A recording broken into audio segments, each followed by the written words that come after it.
Media Network proudly presents a weekly exploration of various spiritual practices with renowned spiritual authors, coaches, teachers, and Dr. Tracy Brown, RScP. And now, here's Tracy.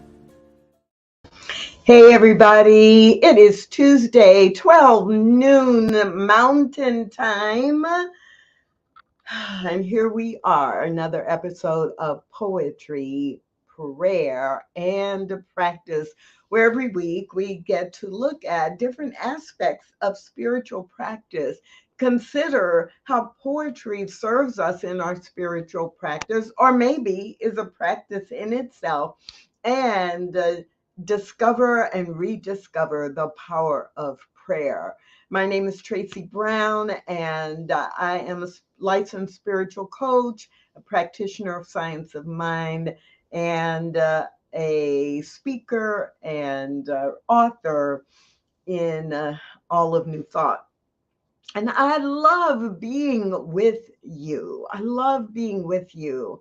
And if I'm truly honest, one of the things that I have come to realize is by committing to do this show, to be here, to explore these topics, it also really, really enhances my own spiritual practice, because there is a set time, there is a set place, there is an expectation, and it's like carving out that 30 to 45 minutes in my calendar, in my busy, busy life.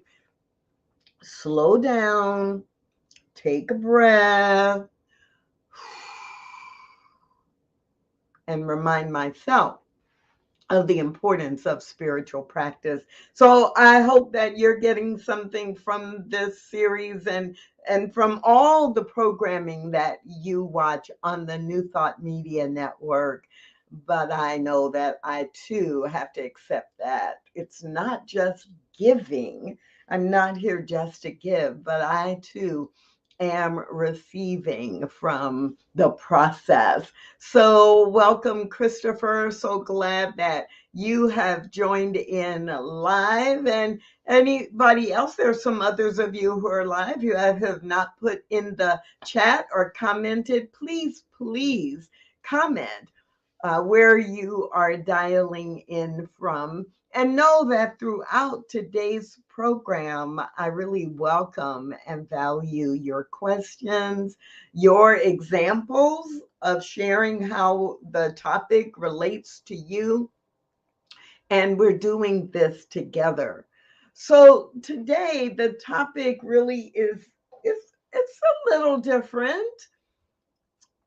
And if you know me well, you know that there's often something coming up that's a little different, and you can never actually predict what Tracy is going to do or the direction she is going in. And so think about it. The title of the show is Poetry, Prayer, and Practice, all kinds of spiritual practices. And so each week I can focus on one or many of those. Last week, I think we did a great piece on affirmations and what they are, how to use them, and what to do when they're not working. And today I'm just feeling this. Let's talk about, and let's actually go through a spiritual practice or process that reminds us that being happy is a spiritual practice, right? Being happy as spiritual practice in your life. And I just invite you to think about that, and I'm going to ask you some questions. I'm going to give you the opportunity to think through, but I'm also going to share some quotes and some suggestions for you. And so when we think about living a happy life, living a life that is happy, and doing that from a place of spiritual practice, then there are 5 things that I think we can keep in mind. We want to listen to our hearts to be happy. We want to commit to authenticity. We want to have developed a plan that incorporates the practice of being happy into our lives. We want to enjoy that practice. And then once we kind of have a rhythm going with that, we want to continue to say yes.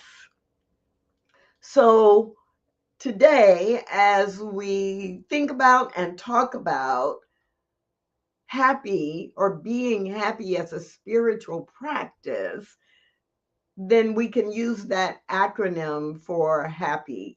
Listen to your heart, commit to authenticity, develop your plan, enjoy your practice, and continue to say yes. So, what is happiness? I mean, I think we may define it differently. And so, as I'm thinking about this, I'm thinking about happiness as well as the entire way of being. Like, how would you define happy or happiness? How do you know when you are happy? What do you think? How do you feel? What do you do?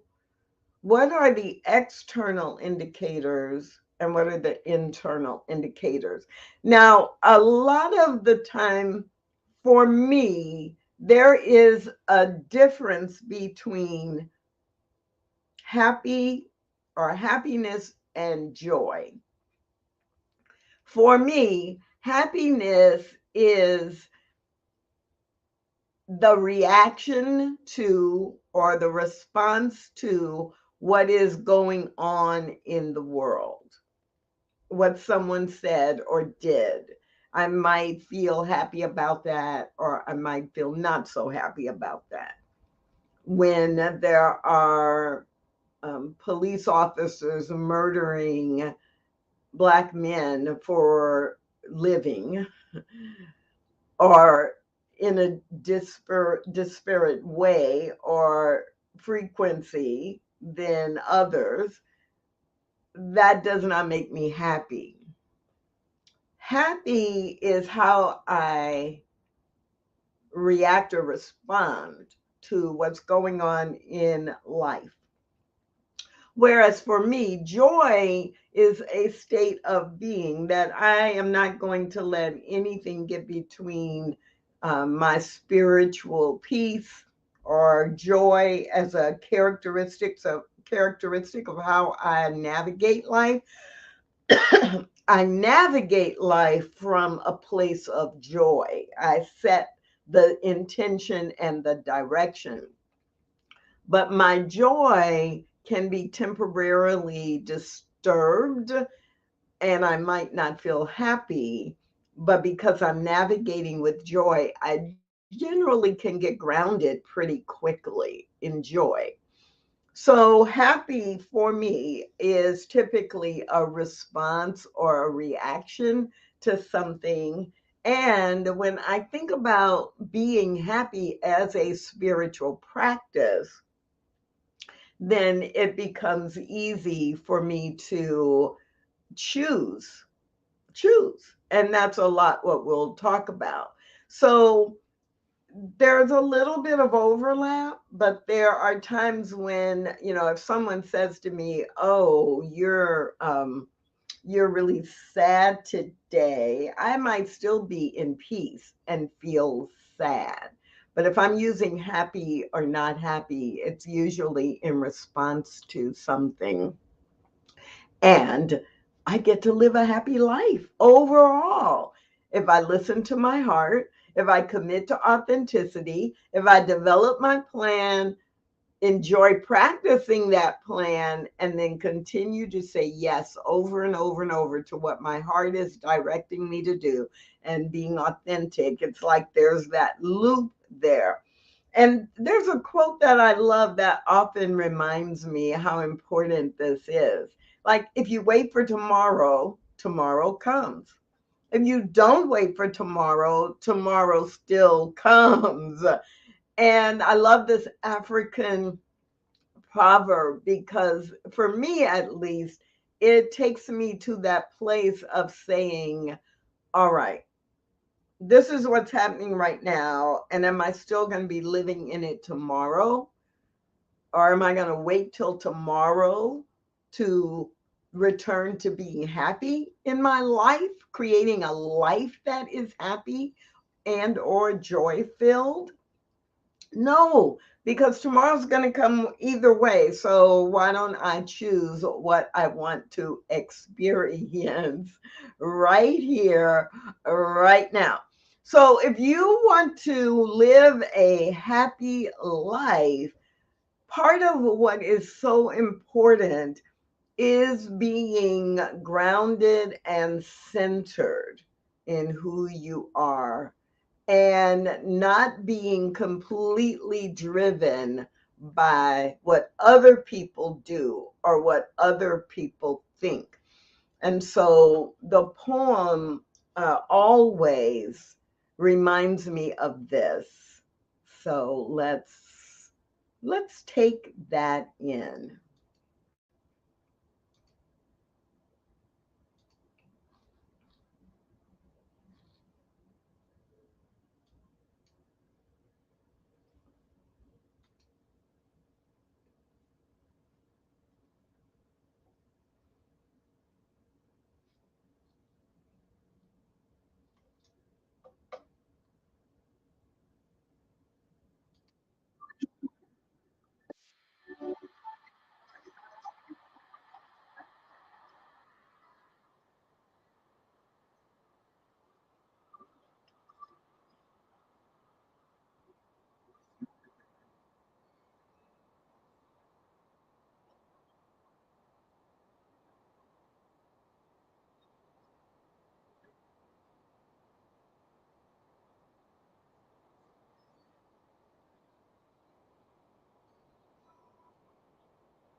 You just love that. I love that. I think it's so important that I am not going to determine whether or not I am happy based on what other people do or how they accept me or how they challenge me or what they think is right or wrong. Because if I turn to other people's opinions or desires, guess what? I'm probably never going to be happy. So when we think about the acronym HAPPY, the very first step, if we are going to make being happy a spiritual practice, the very first step is to listen to your heart. The H in happy is your heart. Listen to your heart. So let me just ask you a couple of questions. Like, do you know what makes you happy? Right? Put in the chat or put in the comments. What is it that makes you happy? You may not name 10 things right off the top of your head, but what are one or two things that make you happy? You know, what makes me happy is roller skating twice a week. What makes me happy is carving out the time to write or read poetry. What makes me happy is when I am in alignment, when I do what I said I was going to do, right? What makes you happy? Can you name things that make you happy? Love that, Christopher. Reading, I love to read too, and I don't get to do it as much as I would like to. And so when I do have a day or an afternoon where I can sit in the recliner and read for 45 minutes, I love that. Or when I was flying back this from California to Texas over the weekend, I was happy simply to be able to relax and take a nap on the flight because I'd had such a busy 6 days before and I was happy. So, yes, forgiving others can make us happy as well. I love that example, Christopher. And when we realize what makes us happy, we are more able to also recognize what gets in the way. So it's also important for us to be able to notice what are some of the barriers to my happiness. And if you're like me and most people, the first things that come to mind are the barriers to my happiness or this particular person and the way they show up. Or a barrier to my happiness is when I don't get my way or when someone says something mean to me. And it's interesting how often we experience barriers to our happiness being outside of ourselves. It's also important to be able to notice when the barrier to my happiness is something that I am doing. It's a barrier to my happiness, for example, when I overcommit or overschedule. No one outside of me is in control of that, but it gets in the way sometimes of me being happy because I will overcommit and then feel a lot of stress because I'm trying to make every deadline and juggle all the balls. So barriers to my happiness might be internal or external, but the key is this. You can notice both the things that make you happy and the barriers that get out of your way by listening to your heart, right? Keep on beginning and failing. Each time you fail, start all over again, and you will grow stronger until you have accomplished a purpose. It may not be the one you began with, perhaps, but one you'll be glad to remember. When we listen to our heart, it becomes really consistent that we will begin to make different choices. And so, as we just think today in an overview, picture way about how to live happy or be happy as a spiritual practice, answer this question for yourself. Answer this question. If I really listened to my heart, I would. And complete the sentence. If I really listened to my heart, I would take more naps. If I really listened to my heart, I would do a weekly radio show or podcast about spiritual practice. That's exactly how this show began. I was going within and listening to my heart and wanting to dive in a little bit more and a little bit deeper. And the inner message I received was commit to do a show. Commit to do a show where you are delivering spiritual practice, where you are diving into spiritual practice, where you are delving into the power of prayer and practice. When you answer that question, it's the first step to being happy, or to being happy as the norm for your life. I don't, I hope that makes sense to you. I mean, we're talking about 5 steps or 5 things that you can use to make being happy a part of your spiritual practice. And when I think about being happy, I think about Max Peabody.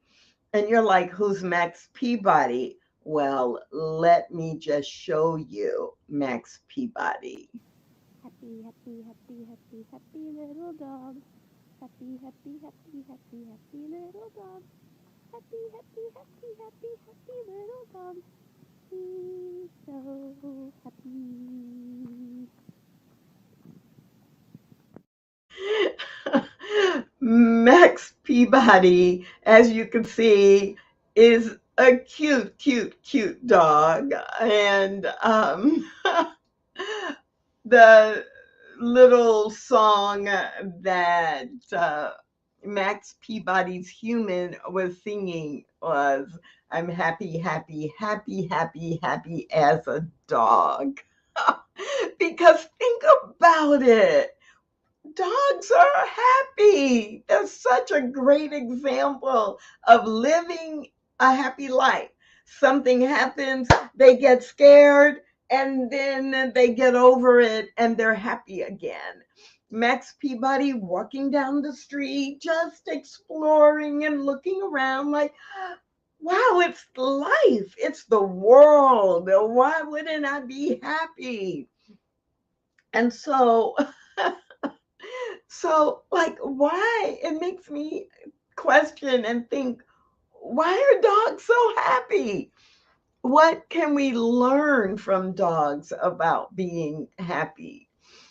And if we follow the acronym, right? If we follow the acronym for happy, then H was follow your heart, and A then is about being authentic. Like really being authentic. Because think about it, wanting to be someone else is a complete waste of the person you are. Kurt Cobain. Wanting to be someone else is a waste of the person you are. But if you're like me, like all of us, in our human experience, there are times when we put on a mask. We wear a mask so that we show up in our family a certain way.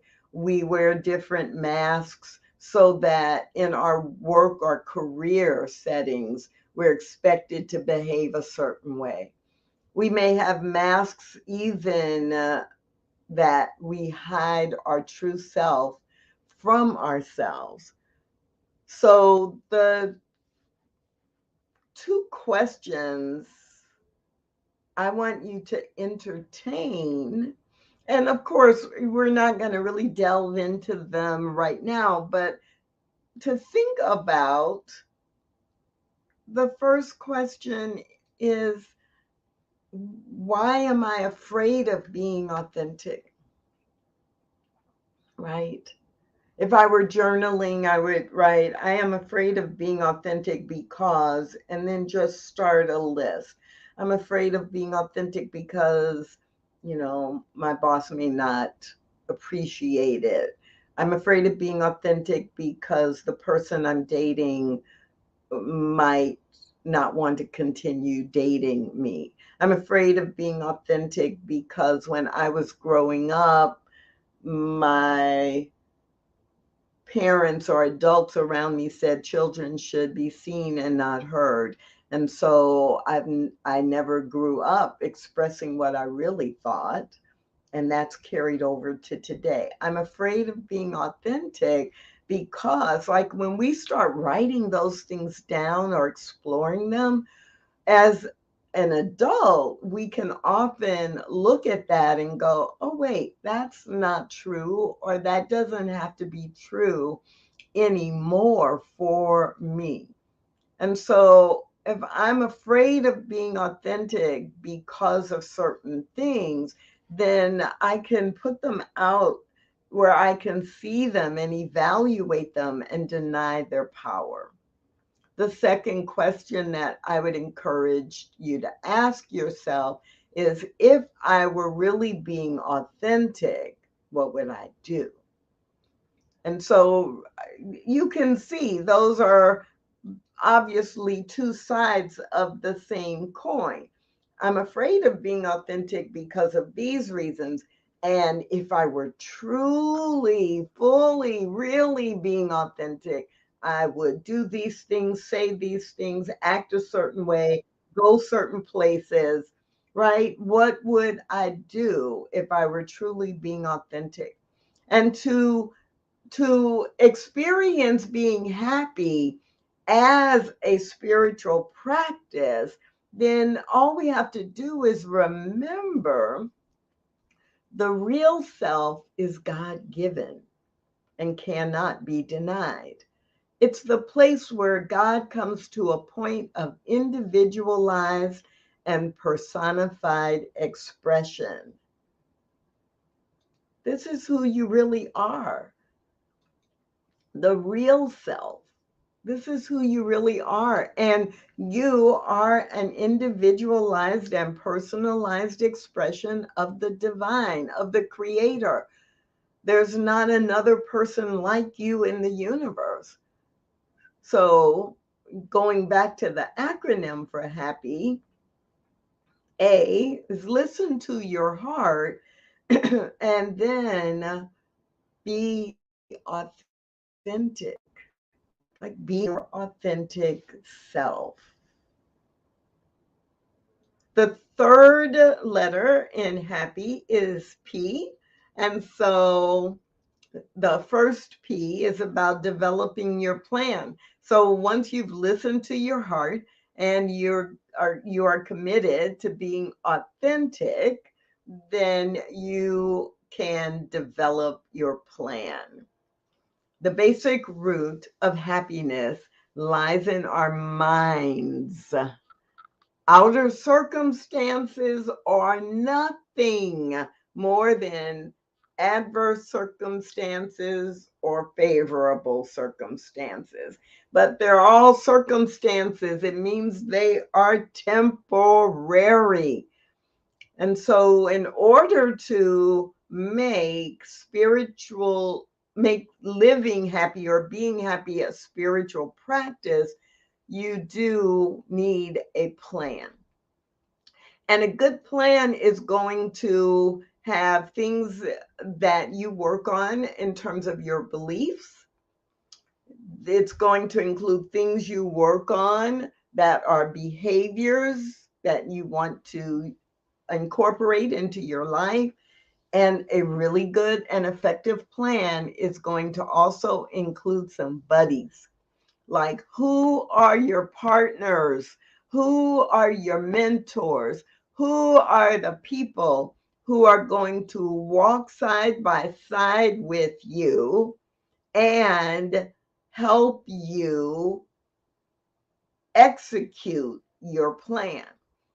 Who are the folks who you can trust and who you can rely on, who are in your corner, who've got your back, who want the best for you as you have defined it by listening to your heart and choosing to be authentic. So you get to choose, what are my beliefs about myself? What behaviors actually allow me to be authentic? What are the behaviors that will take me further on the journey or deeper into myself? And who are the buddies who are right here with me, who are going to practice with me, who are going to encourage me to practice the things that only I can do?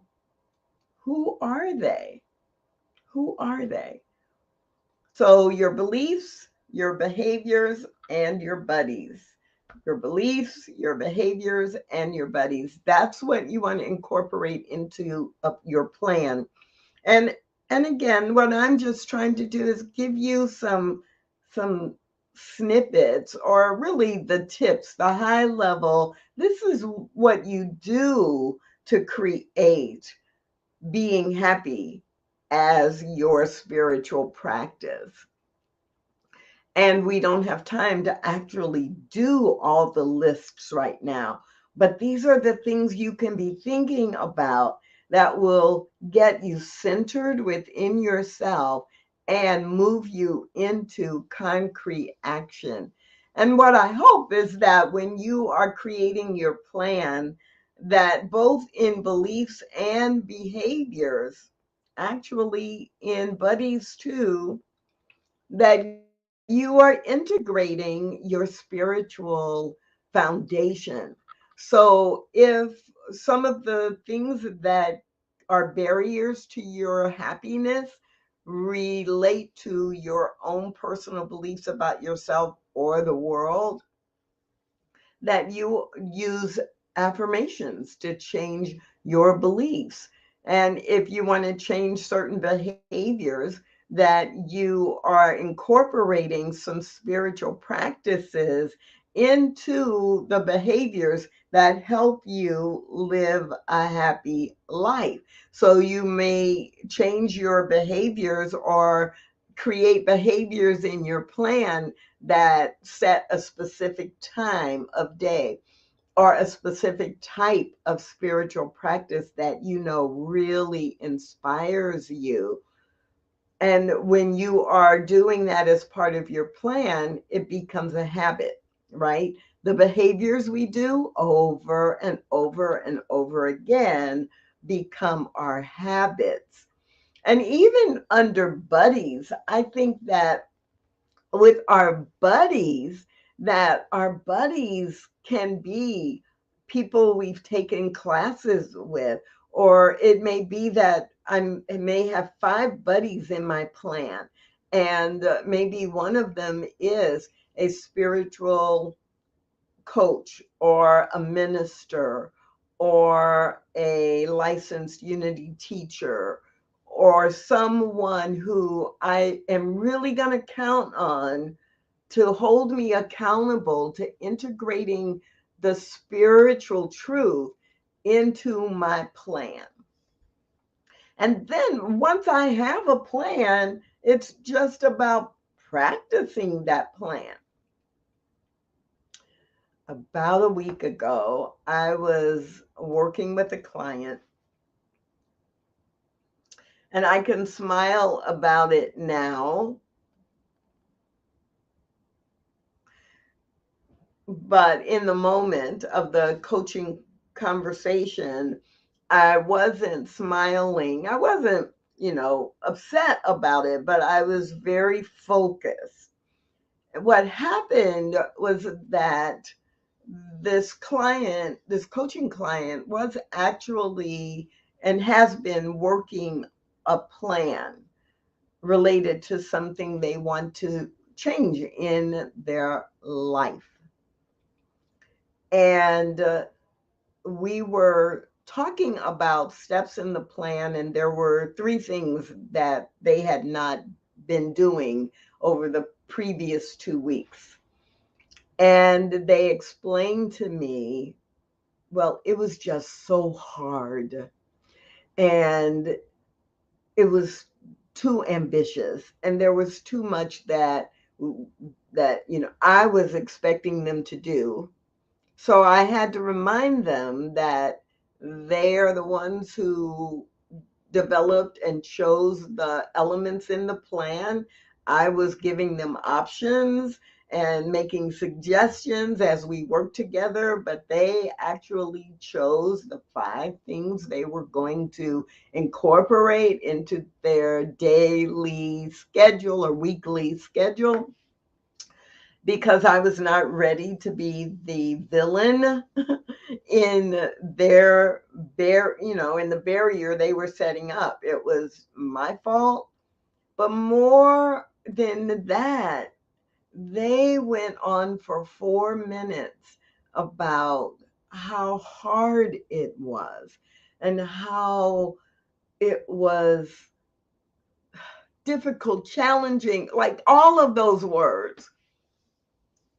And I don't want you to create a plan that feels like it is a burden to you. I don't want you to create a plan that you experience as punishment. We're talking about the acronym for being happy, and being happy as a spiritual practice. So why would you create a plan that is, now it may be a stretch. You want it to be a little bit challenging.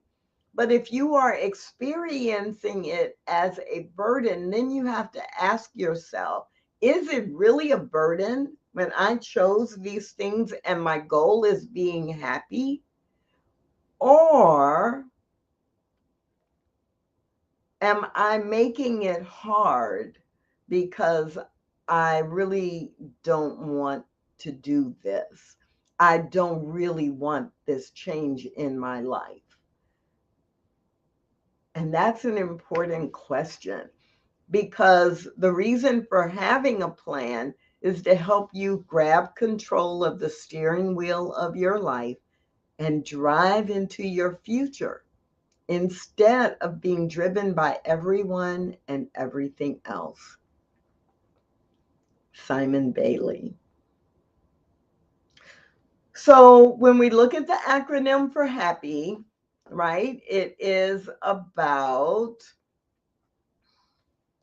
listening to your heart, being authentic, having a plan, and the 4th letter, or the 2nd P, is to enjoy your practice, right? We're practicing the things that lead to happiness, and we're practicing being happy. So the checkpoints are things like, oh, how have I experienced happiness this month?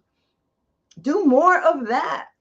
How do my choices and spiritual practices support my happiness? Do more of that. If we want to be happy, and if we are using our spiritual happiness as a spiritual practice, we're developing happiness to be a spiritual practice, then we want to enjoy it, and we want to recognize all the ways that happiness is showing up. And then once you get in that rhythm, you've chosen to listen to your heart, you have chosen to be authentic, you have created a plan of action, and as Wayne says, that makes you the captain of your own experience because you got both hands on the wheel. Yes. And then you want to enjoy your practice as you are doing it. And it begins to feed your week, feed your month, feed your year, when then you can recognize that, wow, being happy is the spiritual practice. You don't use spiritual practice to get to a destination called I'm happy and then sit there, because your life is unfolding every day. Circumstance upon circumstance upon circumstance upon circumstance, experience on top of experience on top of experience on top of experience, people that we meet, people we engage with, people who we don't really know, but we interact with in the grocery store or at the gas station. It's fluid. It's always happening. So all the things that you do together become the way you live your life. And if you live your life to be happy, then that becomes a constant spiritual practice. So the why in the acronym for happy is to continue to say yes. Continue to say yes. Use yes to your good. Use yes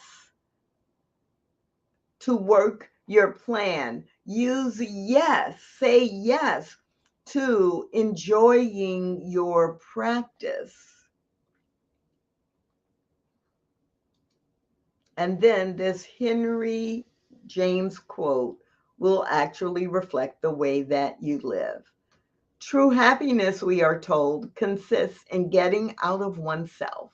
But the point is not only to get out, you must stay out. And to stay out, you must have some absorbing errand. I love this. It's like, oh, I get out of myself and the false stories and old beliefs and the playing victim to what other people do. I get out of myself. But once I get out, it's so easy to shrink back in. It's so easy to bounce right back or to boomerang back. But what I want to do is once I get out of myself, I then have to stay out of myself. And it is the plan and the practice in the acronym for happy that helps you to do just that. So, what have we been doing?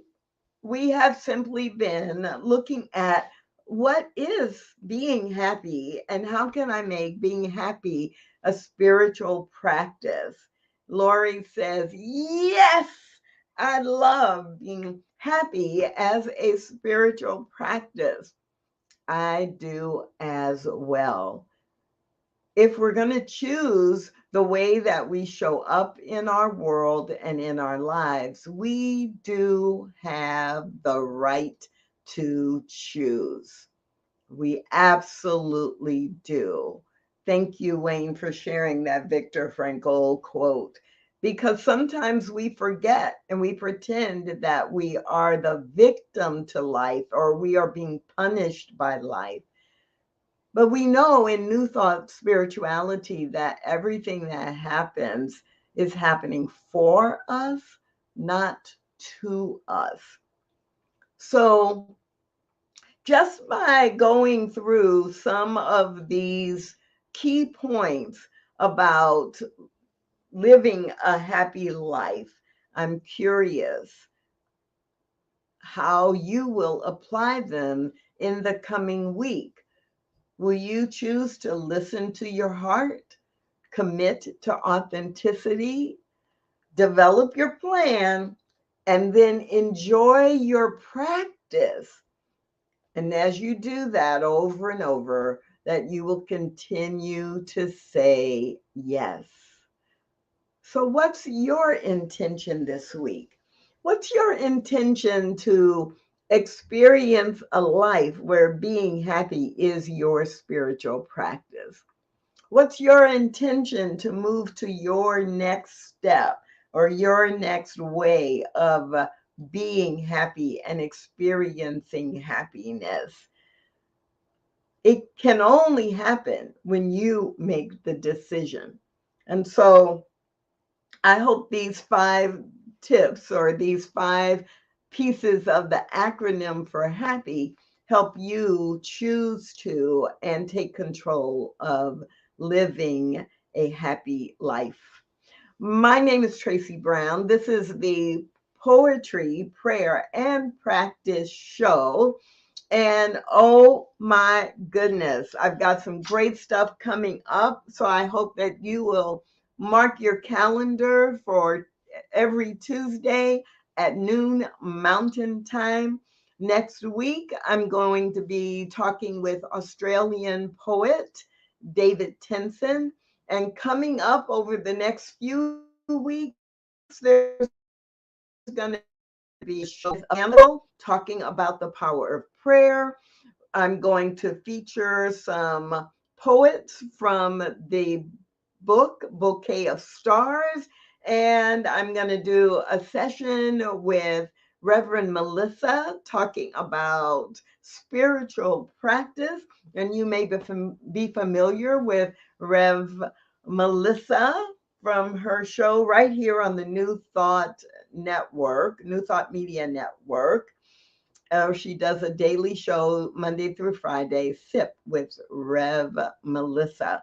So lots of exciting things. If you have ideas that you would like me to explore in the show, then please just drop a note in the chat or in the comments this week or any week, because we're always planning the show 3 to 5 weeks in advance. And I would love to create a show that meets your needs and answers your questions. Thanks for being here today. Thanks for commenting in the chat and being a part of the show. Please watch other programming on the New Thought Media Network. And if you're able to, also donate. But for now, I'm saying goodbye.